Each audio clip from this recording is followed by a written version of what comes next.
یہ جنازہ پڑھنے آئے نا، تو جنازہ تو فرض کفایہ ہے، اور نماز کیا ہے؟ نماز کیا بھائی؟ فرض عین ہے۔ یہ سب اپنے آپ سے پوچھیں، آج فجر پڑھی آپ نے؟ اگر آپ نے فجر نہیں پڑھی تو آپ جنازے میں کیا کرنے آئے ہو؟ شکل دکھانے آئے ہو۔ ایک آدمی 100 روپے کی تو فکر کرے، لاکھ روپے کی فکر نہ کرے، کیونکہ رسم ہے۔ آج اتنا رسم اور رواج میں پھنسے ہوئے ہیں کہ جنازے میں بھی شرکت رسم بنا لی ہے، ایک رواج ہے۔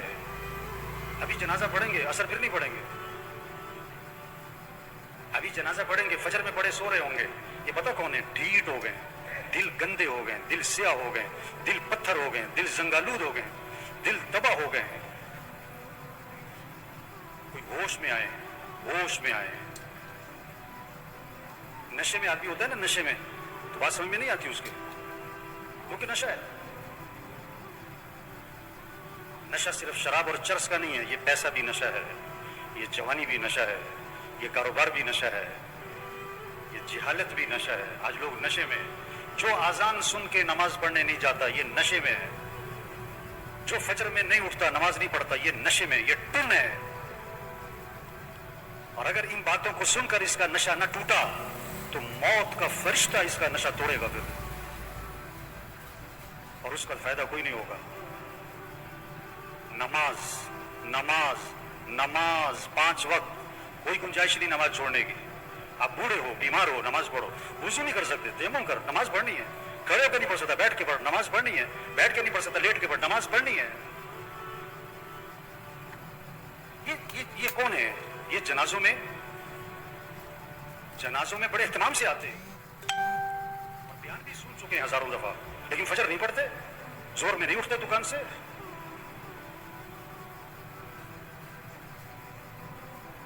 حضور اکرم صلی اللہ علیہ وسلم فرما رہے ہیں نماز میری آنکھوں کی ٹھنڈک ہے، اور نماز آپ کے لیے مصیبت بنی ہوئی ہے۔ آپ سے فجر میں اٹھنا مصیبت بنا ہوا ہے، آپ سے اذان سن کے دکان چھوڑنا مصیبت بنا ہوا ہے۔